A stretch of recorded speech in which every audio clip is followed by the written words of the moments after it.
Halo, assalamualaikum teman-teman semuanya. Kembali lagi bersama saya Sri Maharani. Nah, di video kali ini kita akan membahas tentang pembelajaran IPS di SD berdasarkan kurikulum yang relevan. Jangan lupa simak video ini sampai habis ya. Pembelajaran IPS di SD berdasarkan kurikulum yang relevan. Pertama yaitu ada pendahuluan.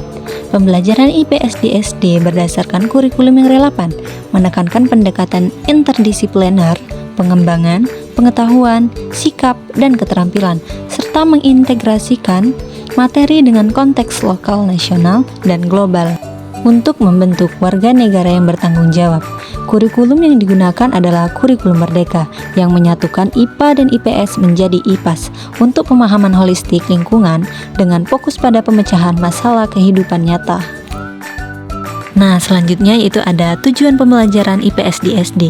Tujuan ini adalah untuk menumbuhkan kesadaran sosial dan kepedulian terhadap lingkungan, membentuk sikap demokratis, toleransi, dan nasionalisme, mengembangkan kemampuan berpikir kritis, analitis, dan kreatif, membekali siswa dengan pengetahuan dasar ilmu sosial untuk kehidupan sehari-hari. Nah, kemudian ada juga metode dan pendekatan yang relevan. Di sini ada 3 metode. Yang pertama yaitu pendekatan berbasis masalah atau problem-based learning. Ini digunakan untuk mengajukan dan menganalisis fenomena atau permasalahan, khususnya di kelas tinggi. Kemudian yang kedua, metode konstruktivis, memungkinkan peserta didik secara aktif membangun pengetahuannya sendiri melalui penyelidikan. Yang ketiga yaitu karya wisata, sebagai salah satu metode yang dapat digunakan untuk pembelajaran IPS. Nah, adapun prinsip-prinsip pembelajaran IPS dalam kurikulum merdeka. Yang pertama yaitu proyek pembelajaran. Peserta didik terlibat dalam proyek yang berorientasi pada proses, hasil, dan produk dengan tujuan yang jelas dan relevan untuk mengeksplorasi dan menyelesaikan masalah sosial.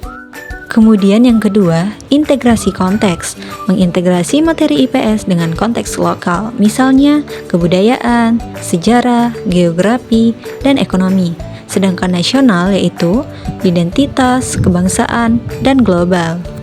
Lalu yang ketiga yaitu pengembangan pola pikir, mendorong peserta didik berpikir kritis, kreatif, dan relaktif melalui pengajuan pertanyaan, analisis data, dan penyajian hasil pembelajarannya.